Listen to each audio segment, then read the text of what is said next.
Hello, everybody, and welcome to Reviews from Hell. Tonight's a special episode where I am always joined by my co host Steve, and we have the special guest Ian Webb, who you've What's seen on up? our show before reviewing the new Hellraiser film.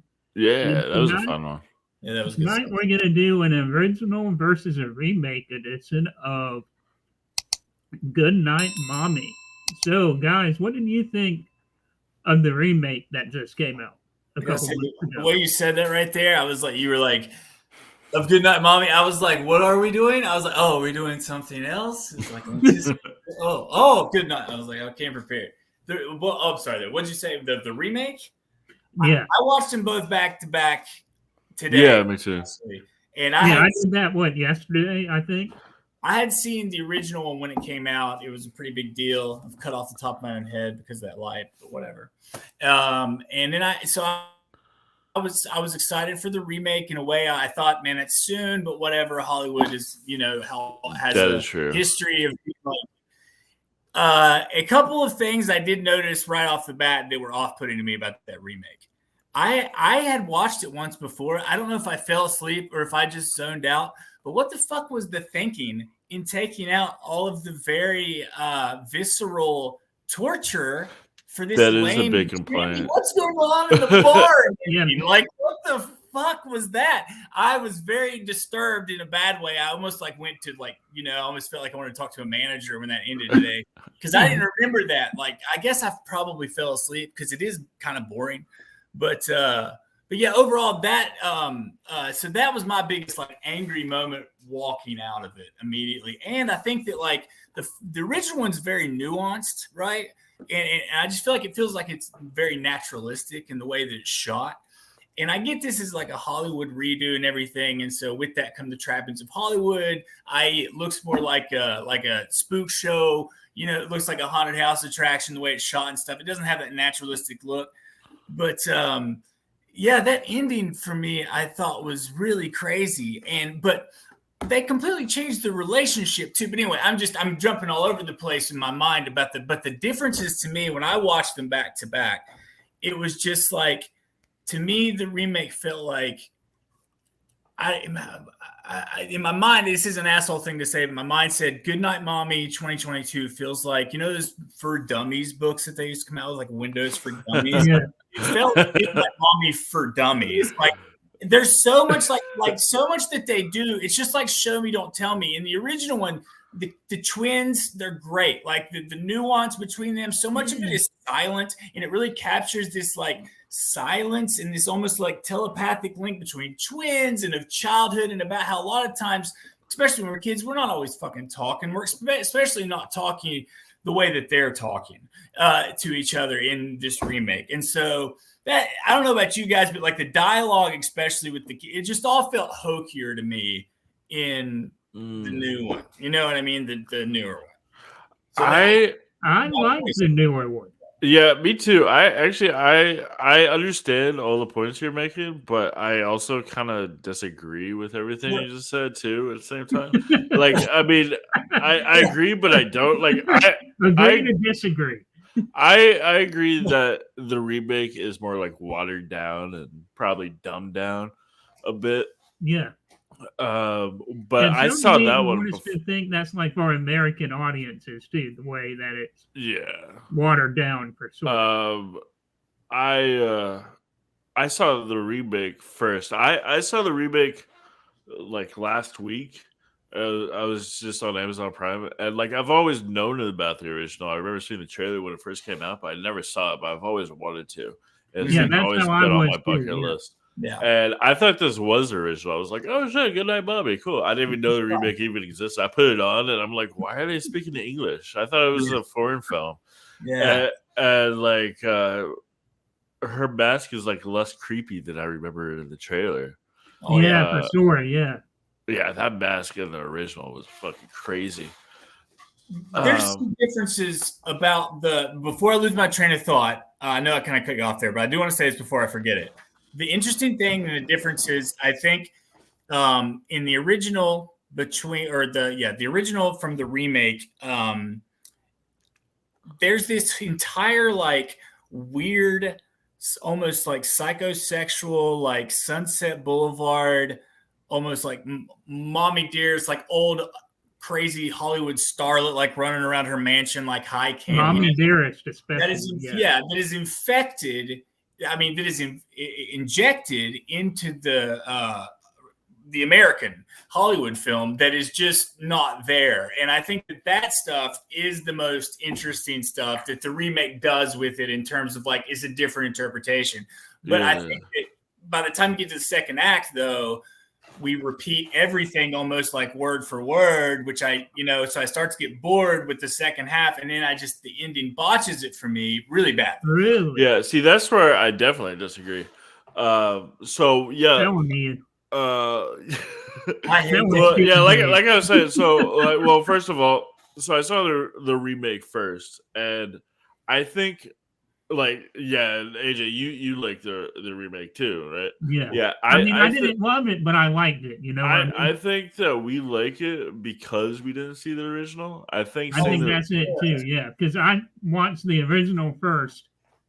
Oh, not the original, the remake, and then I watched the original. Yeah, me too. Because I go back to Goodnight Mommy because I remember I thought you guys had seen it when it came out. I didn't know until I saw. I've always wanted to. I guess Ian, I don't know if you've had the same experience I've had. We've all been in the horror community for a long time, right? And for me, the original Goodnight Mommy comes with so much mythology and all this internet hype when it first came out. Yeah. That you just expected it to be so hardcore, right? I expected it to be really creepy for sure and unsettling. Well, it which gives is you what I got from the trailer. I think that the original one does, in part, I think it's a really good screenplay, and in terms of I agree. The remake, I don't think is the original does this great like kind of setup of expectations of like Eyes Without a Face or like something like The Skin I Live In, where you are expecting something different than what you get, and then it inverts that. So it inverts that on you. You know what I mean? Mm-hmm. And it's all, if you go back in today, watching it for probably the third time in my life today, first time in a long time, it was so much more clear to me about how it's about this kid who is actually, there's something fucking wrong with this kid. Right. In terms of beyond the obvious, in that he is, I never thought of him as like a budding serial killer. Right. And this time it was very dealing with a mental illness of some kind. And specifically that he is homicidal is what I mean. Specifically that he is a serial killer, that he probably, it was not an accident when he killed Lucas, and that his relationship with his mother, right, is exactly the same as the relationships with those bugs that he keeps, or the cat that just ends up dead. He has a bad habit of taking in pets, animals, things that he has relationships with that he wants to take care of, obsess over, that didn't hurt, and so you get all that in the original, right? Yeah. You don't get any of that in that second movie. It's all about that twist. It thinks that that's the smart thing in the movie. The second thing, that's what bugs me about the remake. And that's what I like about it. Yeah, and that's where I tuned out. They turned it into like a spook show thing. Like they turned, you know what I mean? They were like, we're gonna, and to me, it was just like I don't know why I bothered watching it, because I knew what I was gonna think about it. But like, but it's just like all the stuff that they add, I don't need. Like, I'm so tired of that fucking trope in any movie where somebody is hostage in a house or there's a home invasion, two cops got to show up. Oh yeah, the cops were so forced. That was done well in Misery, but I appreciated that about like the National Kennedy Foundation that was in the first one. Oh yeah. No, that's funny. I just didn't remember how simple the first one was compared to the remake, and I think I also like that a lot. Good point. I do agree with you on that. Yeah, the cops were lame. I like the priest better, and then the fucking the Red Cross that just walk in and then just like, are you satisfied with this donation? Yeah, and I like the house better too. Like, I just think it all and just the way it's shot, there's so much like natural light going through there. And one thing I didn't know, because I was thinking about how quiet the original one is in terms of like a score, and I read on a movie that they deleted the score in post. Did you see that? No, I didn't know that. There was this whole like pulsing, which I thought, man, that would make the film feel entirely different, which the filmmakers agreed, because in post they had this whole pulsating, like John Carpenter type synth score that they mostly took completely out, except for some quiet, like low stuff. So I thought that was awesome. Have you guys seen the director's newer film, The Lodge, yet? Oh, what's it called? The Lodge. Oh, The Lodge. Oh yeah, The Lodge is great, and that's a Hammer horror film too. So that's really?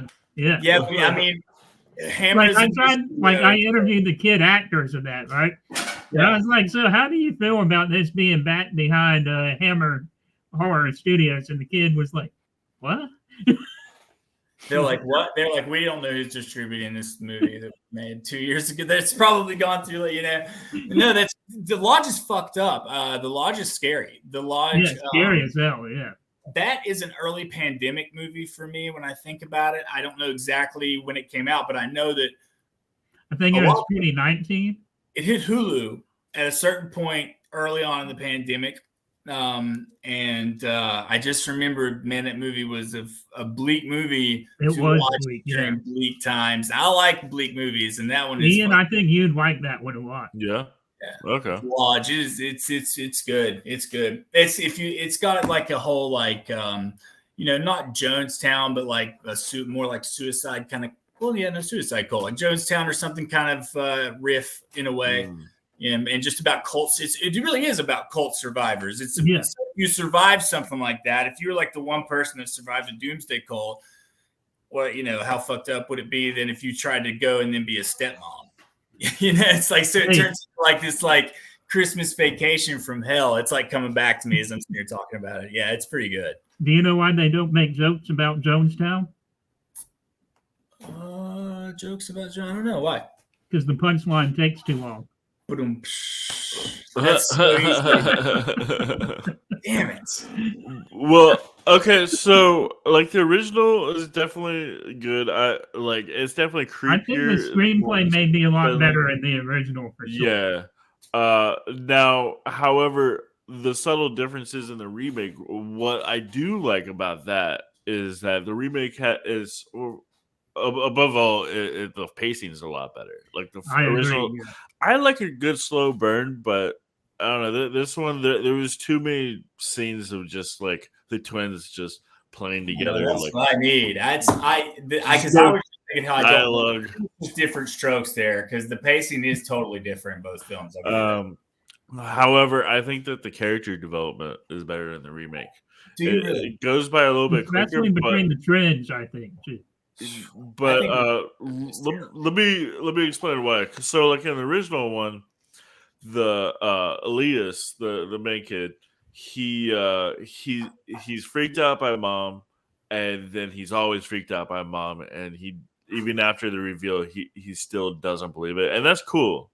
I like that. Like he's on one train of thought. What was his? The brother's name is Lucas. He's whispering in his ear, and that's cool. I dig that. That's what made this movie unique and everything. And then and then he ends up like not listening to his mom. He burns down the house, and then he's just like fucked.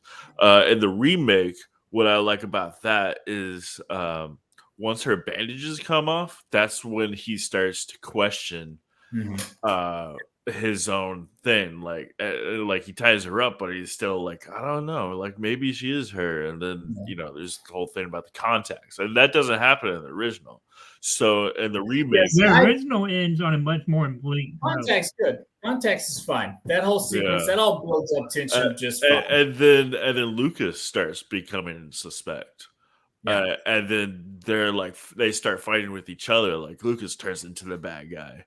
And where in the original they're still like completely like with each other, like there's no fighting. Well, no, remember they do get in the same type of fight where they bust each other's nose. They do. That's true. They just take out the whole context part of it. Yeah, right. I forgot about that. And then so he releases the mom and like they're together again, and he accidentally kills her, and then he goes back. So, and then we find out that he's actually the bad guy all along. So it's like it's like who do you root for? It's like everybody it keeps changing. Like and with the original, it's more like it's cut in a way. Yeah, there's less development in the character, so that's what I liked about the remake. It like keeps you guessing more than the original does, I guess. What do you think about them apples, Steve? I don't think I agree with that at all, but I guess that's why we're here. I think that the remake certainly tells me a lot of shit, a lot of exposition, and I think that just for me, I think that the original one, I think that those twins, which I can't remember their names, but anyway, I think that the guys from the original were a lot better than the guys from the new one. I do agree with that. The twins in the original were. Oh, what I did want to say about her thing, about Naomi Watts. Naomi Watts is always fine. And other things I thought were interesting in the remake, they just don't give me enough of, because I remember the first time this happened, I was like, oh, okay, so we really are going to go somewhere more psychosexual with this. Okay. When she starts to unzip herself and she's like, there's something wrong with mommy underneath, right? And you do that old dream sequence where she takes off her fucking skin and she's black. That's great. There's a couple of those that are great, right? And so, and I did want to say this because a big difference about the characters, which is just differences, and I think they are intentional, right? In the original one, she is never crazy to me. She is never mommy dearest acting. She is never, ever evil. She is always, especially when you watch it that second time and you know the twist, right? She is always nothing but a loving human being dealing with grief and trying to raise a troubled child, right? Yeah. That is in this one, right? Naomi Watts is kind of fucked up. There is a little more. The difference is like, they've been living with their dad, obviously. They didn't even know she had surgery in the remake when they show up. She's more of a starlet in this one, and it is very much more stressed that she's plastic surgery. She's checking herself out in the mirror. She's having all these kind of, she's cussing at the kids. She's hitting him, blah, blah, blah. You don't see that in the original. You know what I mean? They frame things to kind of, especially that first watch, to make it seem as if, there's going to be something wrong with mom. Don't trust her. We're going to find out that she's not the mom. And then the twist, no, mom's fine. Kid is fucked up, And so in this one, it's like they took that, and it's always kind of like, well, they can't just remake this shot for shot, because then you're going to have like a Gus Van Sant thing. So it is, I do think that's like an interesting inversion of it, to where it's like, oh, okay, well, in this one, she is like you said, like mommy dearest, like there's something like, you're like, holy shit, those kids shouldn't be with her regardless of what the fuck's going on. Like, she's unwell, like, right. Yeah. Well, so of course she is. I mean, her son killed her other son, and so she's fucked up. And she's like constantly taking drinking pills and or sleeping pills, and she's drinking, and she's depressed, and she's like, and she's she's a woman of a certain age, she is an older actress in Hollywood, and that's a purposeful difference. It's just it's just a difference between the two films. In the original one, she's a much younger mother. And they did. That's why you get this whole like Norma Desmond, Sunset Boulevard kind of. I'm an old starlet, just waiting for my close up in her old attic. Like you go in, there's like waiting bones or something there with flies all over them when they come home and shit. So there is like, it's not a. I think that when I was watching it again today, and I think that was like my first kind of like sober minded like full watch of that remake. I was the first half of it, like 45 minutes of it, I thought, okay, these are some interesting changes. I'm not really like seeing the necessity of this remake, but there's been way worse remakes, and it lost me with the choices in the second act, because with the whole thing about her face, I think it's so important that like they do all this fucking crazy, visceral, hurtful, cruel shit to her face to drive home how cruel children can be, because he doesn't think that's his mom. So he's like burning her with a magnifying glass through her teeth. It really bothered me. Like I was watching that at my desk, and torture was way more intense. They watered that shit down. Naomi Watts, although I think that the remake is on the other hand, more palatable for like regular audiences because it is Yeah, and I really think fucked that's up why they movie. went with those changes. Well, and they're trying to make a pretty sanitized, Yeah. guns and violence and entertainment message that just is also, in my opinion, kind of cringy in Hollywood to just because it's just not what the original film's about. Yeah. And I think it's a ham fist. You know what I mean? Like it's so obvious from the get go. It's like, oh, we're getting these shots of on the screen of the video game guns blasting for no reason. We have to keep showing the kids shooting the gun. And I just thought all that was not that that's not a worthy topic of discussion. It is. I just think that the way that it is put into the remake is cringy and bad. Like it's like, and then of course at the end it's like, oh, he didn't mean to shoot him with the gun that he got in the house. Oh, Jimmy! And I was out by that point. It was almost like, Lassie, what's wrong? Is there a fire in the barn? And it's, yeah, that's I. You know what song they should have used at the end? Mm-hmm. You know what song they should have used at the very end? Go ahead, tell me. I don't know. Jamie's got a gun. You're just like you're like what's fucking Andy Kaufman's buddies? It doesn't matter. Tony Clifton. I could. Doesn't matter. But yeah, I'm trying to think about other stuff that stood out to me, like in contrast. But like you do get these weird things where I was like, it just kind of made me laugh because I was like, man, Americans love to like take an idea and be like, all right, but what if it was like a little bit kinkier? Like, what if the kid kind of like saw his mom dancing around and it made him feel funny and weird? He didn't really that was weird.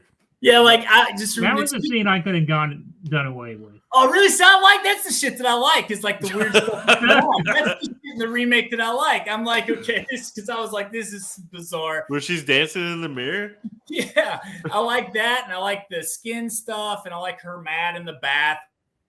Like I like all that kind of angry Naomi Watts stuff. But I feel like after I guess that I don't know. It just the movie does deflate because they take all the visceral torture out of it in that second half. And Naomi Watts is so good. Once she's tied to that bed, she doesn't get to do much anymore. You know what I mean? Like she doesn't get to do. That's when she was acting her best. You think so? Yeah, because when the bandages were off and she was going through all the emotions. She was angry. She was sad. She was no fun. Trying to be calm and I think she did great when she was tied to the bed. Let me rephrase that. Just more fun for me to see her act like kooky mommy dearest kind of Sunset Boulevard. Yeah. But what I really liked was when Elias cuts her free, and then he's saying it was Lucas. He told me to tie you up and hurt you. He told me to do all these other things. It was all him. And then you see like the close up of her reaction, just her face. She doesn't say anything. You just see her eyes, and that's very good. Yeah, that ending in the remake was kind of cool too. Yeah, and after you know the twist, and you go back and you watch it again. And so you know that she knows that Lucas isn't there. Right. So you have her kid who's just like lost his shit. And he's saying, my dead brother told me to do all these things. And so you see her face and she's just like I don't know what to do. Like it's just like untie me. So without saying anything, or her acting was fucking fantastic. Oh yeah, and that's Naomi Watts is always good, man. Yeah. I guess you don't hire Naomi Watts to like do what they did with the teeth, and you don't. I guess in that sense, you know what I mean. Like at a certain point, it's like that's not what you hired Naomi Watts for, and I get that part of it, and I also get the value of just doing something different because the movie isn't that old, and I would have been bored to have seen the same torture probably recreated with Naomi Watts. I just thought what they chose to do was like bad. It is a pointless remake. I'll say that for sure. It really is a bizarre remake to me. Like, it's just bizarre to me that it exists. Like, it's just so weird. It is a weird remake. Like, but, speaking of weird remakes, Naomi Watts is in a few weird remakes, though. Like, really good ones and famous ones, not The Ring. But the Funny Games remake is, like, the opposite in where the same director, Michael Haneke, remade his own movie with American actors and maybe changed like a line or two of dialogue. And it was like the same, you know what I mean? It's like, and she's also in the Peter Jackson King Kong. So she's got this like kind of like track of doing a lot of these types of stuff. Yeah. So it's just weird, which is interesting. Just interesting, I think. It's like we're doing another remake. Get Naomi Watts on the phone. Yeah, exactly. But no, and also I don't need the guy. I don't need the dad that they set up the dad.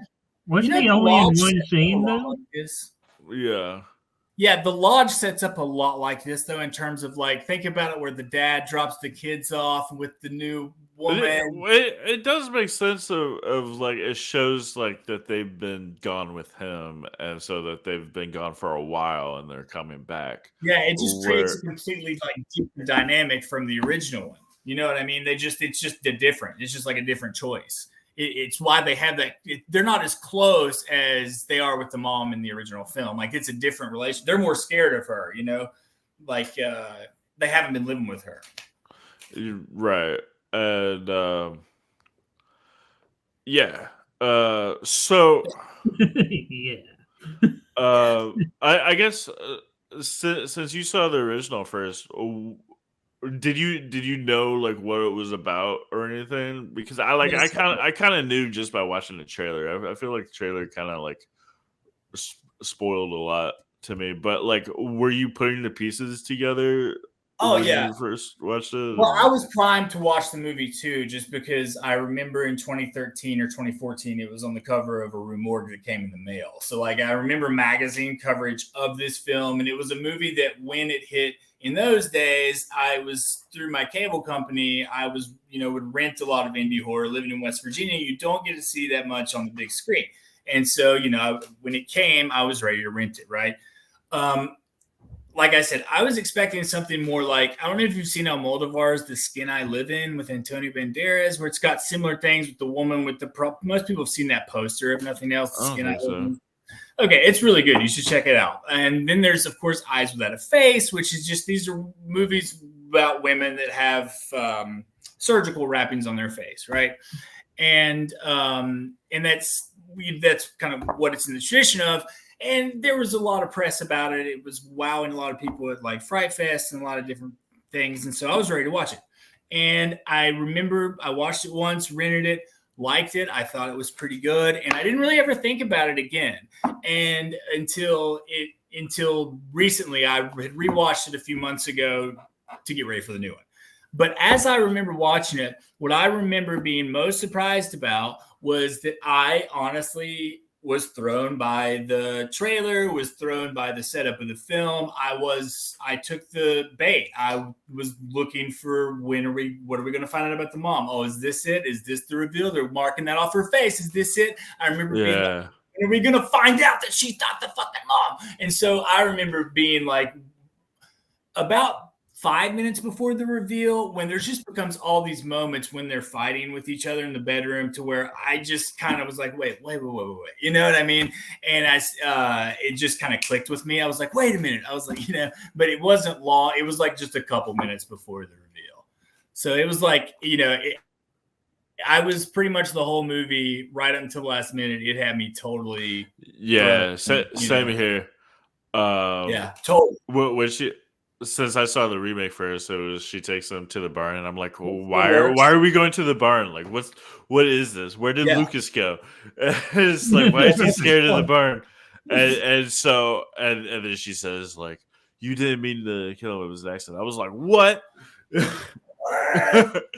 But what I do like more about the original is how it's there's more reasons for why she's probably not the mom, like the mole coming off, and then there's the picture of her friend. Oh, it's all of it. I was like, that's what I remember watching. All the way to the end. It could have possibly not have even been her. Yeah, it could have been the friend. Totally true. Totally true. It's like, well, who the fuck? They don't even, they just throw out these little bits of weirdness out there at you. Like so, like, you put your sanity more into question in the original. I just think that the remake had like better pacing and character development. Like I said, Yeah. when her face wrapping comes off, and then he starts to like question it himself. Yeah. Like I like that. She's got multiple masks in this movie too. Uh-huh. You know, But the original mask was so much better. Like she looked like the Joker. Yeah, she really did. Like when he still got there before he does the whole because like the way that the bandages are is like it looks like a demented smile. Yeah. And it's white, and so yeah, she looks like a fucking like evil clown. She looked like Spring Breakers in the remake, I felt like, or something. She just looked like a girl with a ski mask on her head almost. Yeah. Yeah. Like Pussy Riot kind of feel too. I thought like, like that's what we're doing here. But yeah, no, you know, I gotta say the remake to me, like the guy that made it, Matt Stobel, I think his name is, like, I don't know much of anything about. And I don't, you know, I wish I tried to do like a quick look and they had done some other things, but it wasn't anything that I had seen. So I didn't know if you guys like knew. You're saying, wait, yeah, never mind. I got tongue twisted with myself there, which what happened.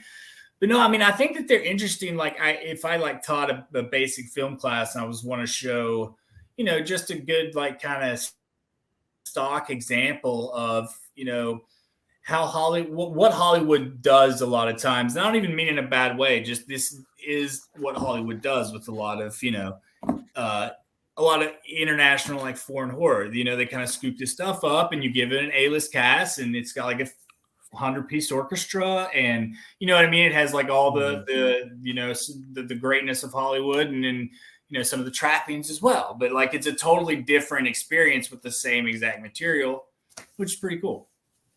Yeah. Yeah. AJ, what are your thoughts? You've been pretty quiet. Yeah, so Ian, we talked before. I kind of agree with you. Like the pacing and editing may be better in the remake, but the original, I think, had the better script overall. Like if the remake had the same kind of gut and gumption as the original did with its screenplay, it could have been a lot better. But there's just something about the original ending that just is way more bleak. And I think is a lot better than the remake's ending, even though the remake ending still had a decent ending as well. Yeah. Gut punch in that first one. It's fast and visceral, and like she's just like going, she fucking screams until she's burnt to a crisp. And it's just that was haunting. I was, you know, it's like you're still processing it, and it's like the movie's over. And then he's like, there's like a Star Wars sequence at the end. You see them all standing there, and then they disappear. That was creepy. They just stand there together. I like the very last like 10 seconds of both of them.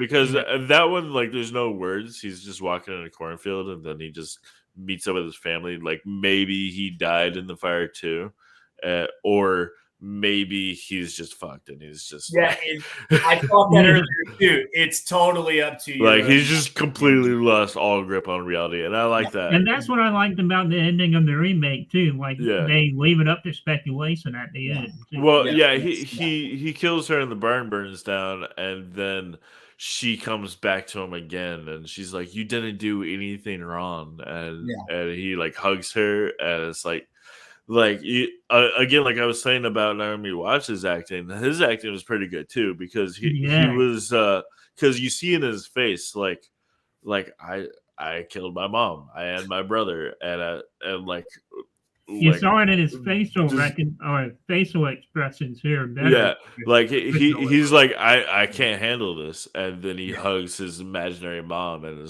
then he feels better about it, and you can see like, okay, he's deciding to like go into this make-believe world, and I just want to like know what happens next.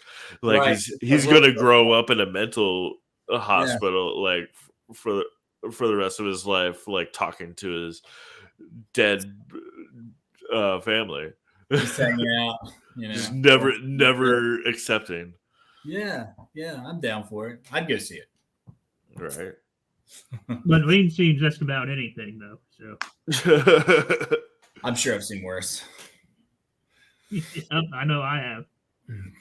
I did see As Above, So Below in theaters. So That movie's all right, though. It's like a fun little theme park ride of a movie.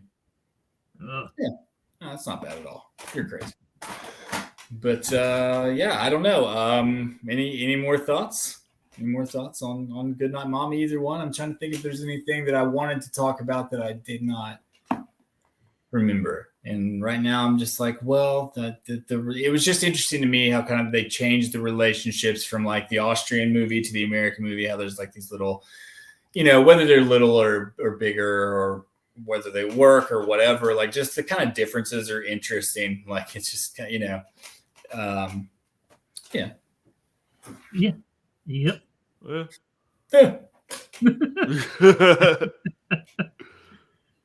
But yeah, it was fun. Like it took me a little bit to realize that I wasn't watching the original. Like I said, I had no idea a remake even existed. I was like, man, they're speaking English. This is weird. And I think that if I saw the original first, I would be more inclined to agree with you, Steve. I think I may have too. Yeah. Especially because like internet hype was building up around the original. Yeah, and I showed the original to a couple of friends of mine 2 days ago, and so I watched it for the second time after, I watched it for the second time and after watching the original, and it didn't have the same impact on me. Like it seemed a little bit cheesier after watching the original, I guess. Yeah. So yeah, if I saw the original first, I probably wouldn't have dug the remake too much. But since I saw the remake first, I really enjoyed it. I think that's what they're banking on, more people seeing the original that don't have any association with the film. Outside of genre, and well, not just genre circles, but outside of, say, art house circles and genre circles, basically mainstream audiences don't know Goodnight Mommy. Like you said, they just don't know it. They don't really have any reason to. In terms of like, has it been force fed to them the way that they're inundated with, 50 new Netflix shows to watch next week or something like that? They don't hear about this stuff. But a new movie with Naomi Watts, sure. If it makes some people go out and see the original, I'd be happy with that. But, I'm sure that people will have fun with this. It can't be a bad way to spend a couple hours, and it's still a fun little thriller. But I just think that the filmmakers that bought it didn't get why I think that the original one's compelling.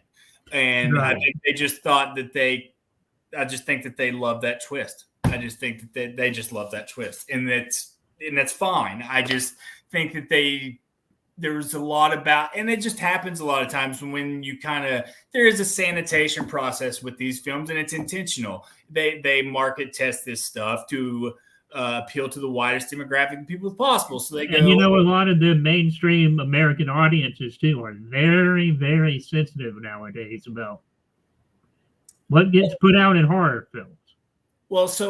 Just that people aren't going to go see things with, you just try to sanitize as much as possible. It's going out on Amazon Prime. So you take out a lot of things like the bug collecting, you take out the dead cat, you take it, you add in a couple of little friendlier characters, like some cops, like and so you pad it is what I'm saying. And you pad the ending to this, and I just felt they really kept hammering home, like the dialogue felt like to me almost like I was making fun of it earlier, like a dick, but it felt I was laughing myself. To be fair, you are a dick.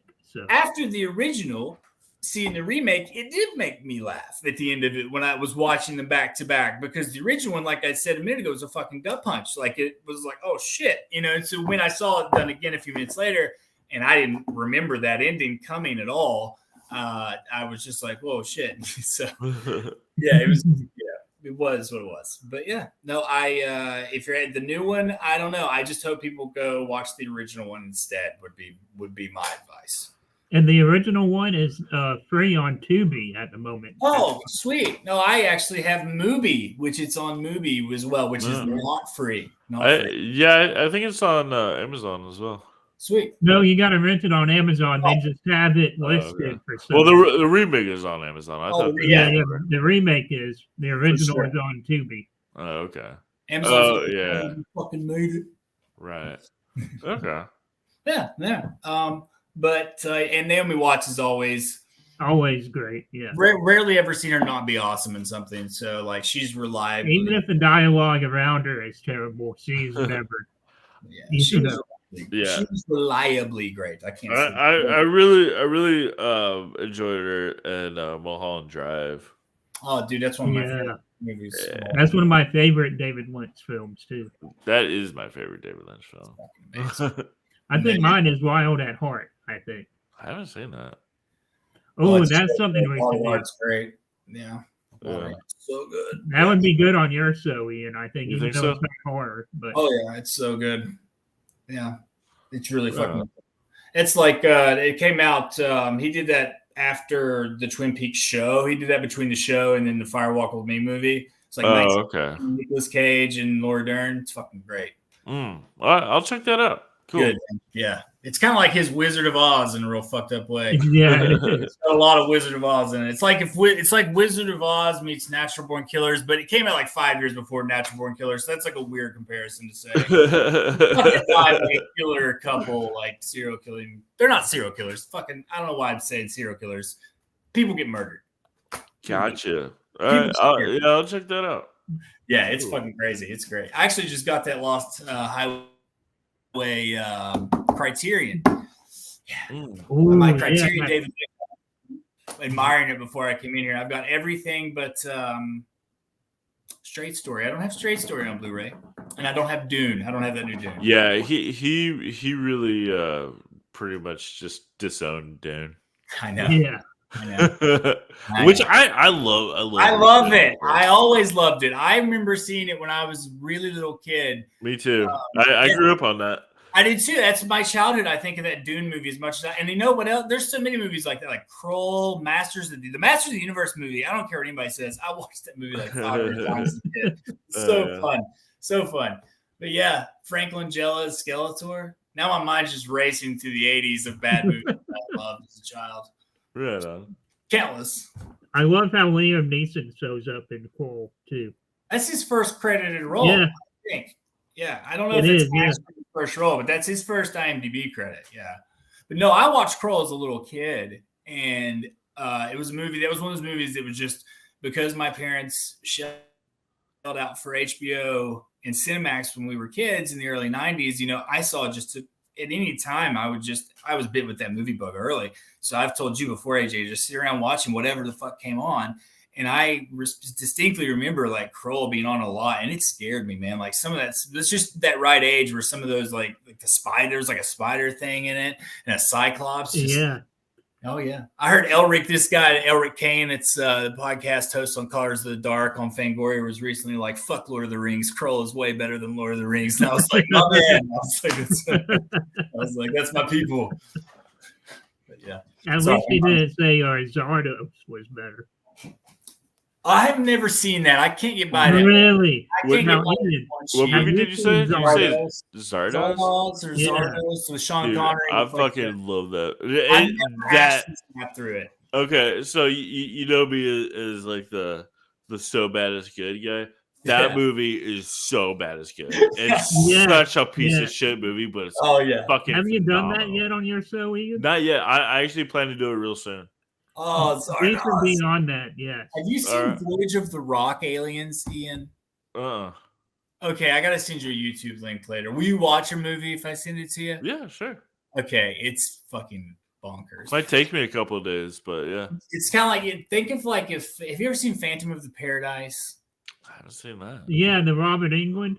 No. That's the Phantom of the Paradise is a rock opera from Brian De Palma from the late 70s. Oh, yeah, that's the one I just got that one. It's got the girl that plays Susie Bannion in it as this from the original Suspiria. It's like the only other thing that I remember seeing her in.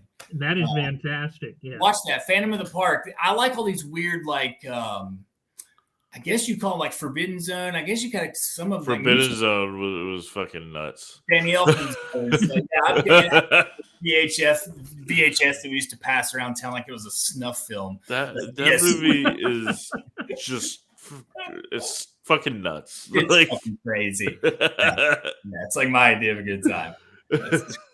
Yeah. Jesus. That's Danny Elfman's brother. Fucking made that. Yeah. Yeah. It's bonkers, man. But yeah. All right. Anyway, so guys, yeah, I've taken us off the rails.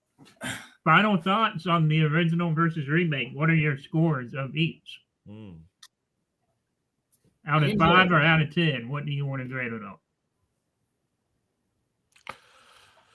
I like them both equally for different reasons. Right. Like, there's things about the original that I like better than a remake, and there's things about the remake I like better than the original. So if you take all of those and make like a new movie, it would be amazing. Right. Like put them in a blender and just like yeah. And just have the actors just and language just change each scene. That movie I will go see. Right. So I'll give both. See just about anything. I really like it. I'll give both of them 8 out of 10. Nice. Oh, okay. I think I'd give both of them about a 7 out of 10.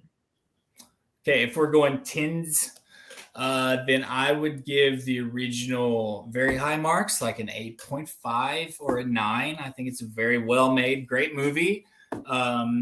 I would give the original. I would give the remake like a 6 or a 6.5. I can't. Yeah. Naomi Watts is great though. She's always fun to watch. But like I said, it has interesting ideas, but all the interesting weird stuff that they put in it, I just wanted more of. Like I just. Do you think the remake was just not fleshed out as much as the original was when it came to? I don't know how it was if I had just seen it because I don't have, you know what I mean? I don't have that life. I've never, like, you know what I mean? If this is a game.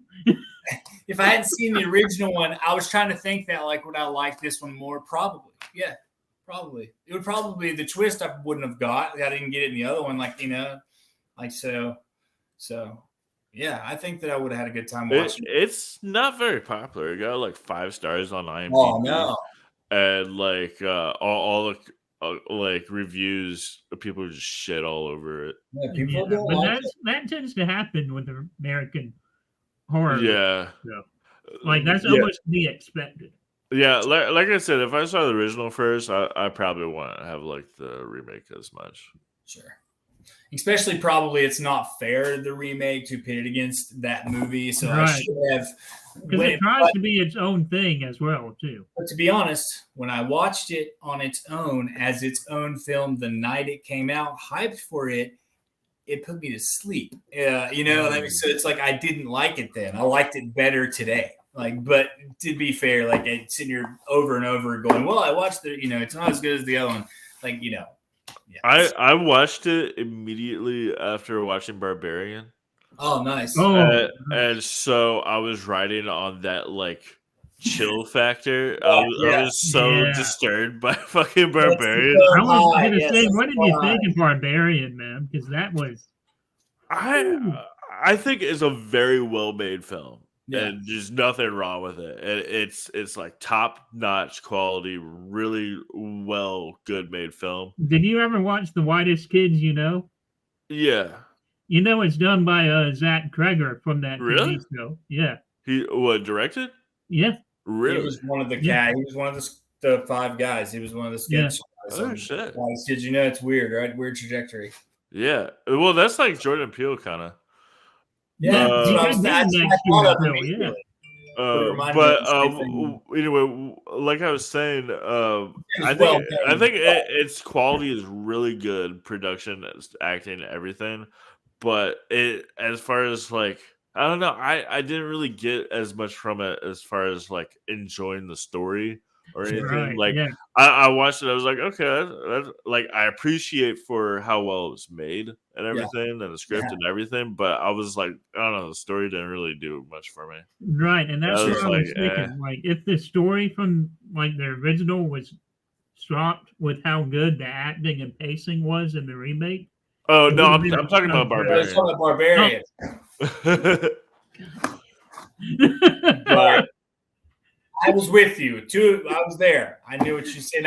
I've heard some other people say that. Well, I did think was interesting about Barbarian was the vast difference in the way, because we saw it actually. I saw it in Charlotte, AJ, and it was we both saw it in Dolby Cinema too.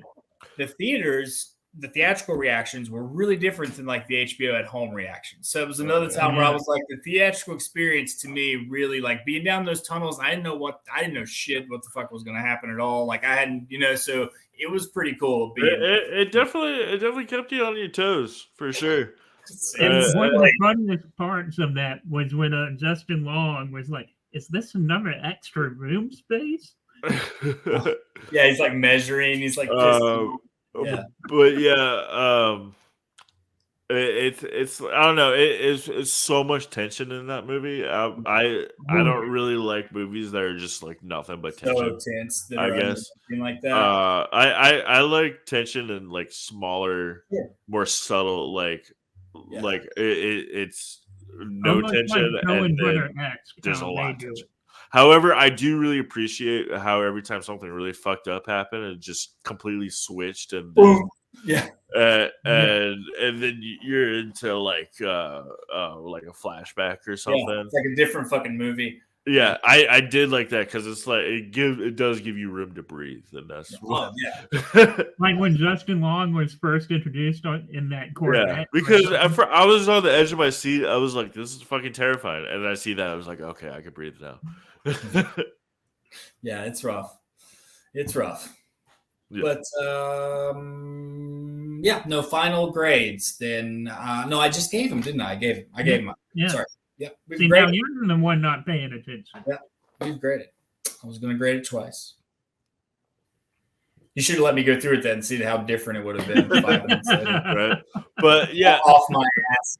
But yeah, like I said, I saw Barbarian first, and I immediately watched Goodnight Mommy. So I think that like I was riding on that tension, that chill factor, that it made me like more creeped out and freaked out by Goodnight Mommy than I probably should have been if I hadn't watched it first, because like I was still like fucking just on the edge of my seat the entire time. Not a bad lead in, right? Yeah, he's not a bad lead in. But yeah, I appreciate having me on here again.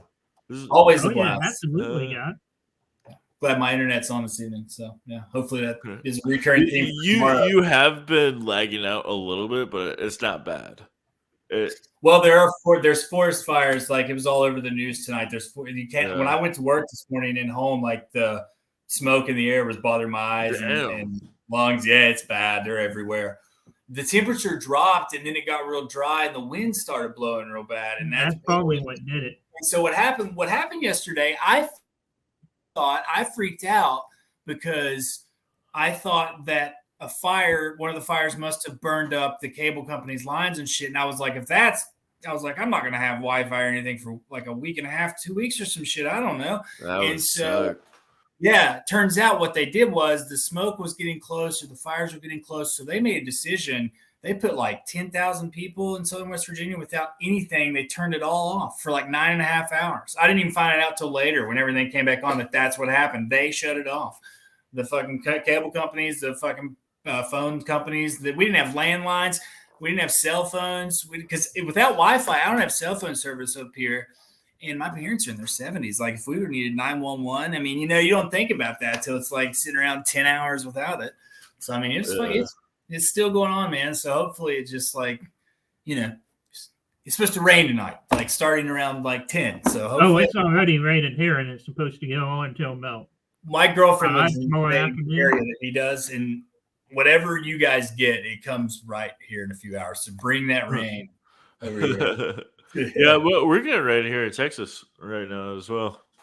You're in Austin, right? Yeah. Cool.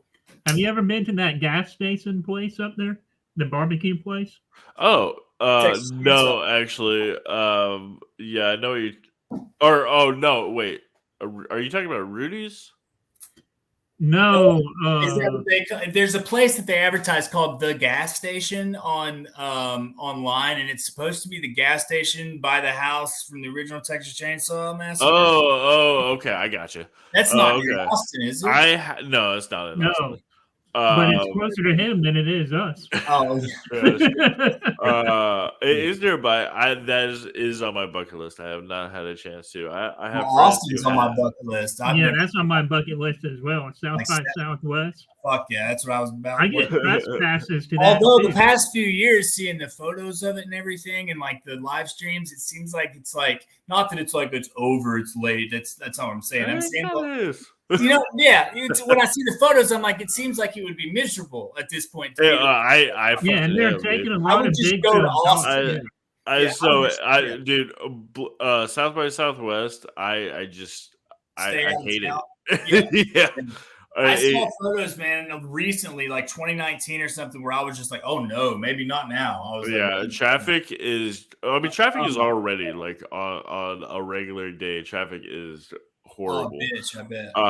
South by Southwest, so much more, and then like you can't get a hotel anywhere. And I think I'd rather go to a CinemaCon over in Vegas when they sell all those exclusive trailers and all that. I don't make that money, man. I don't make that. I don't like when I'll go to like Corehound. I'll just go to the street corner and get a few $500 a day. What? Yeah, I said what I said, Steve. What? I'm gonna process that one for a while. You do it. You do you.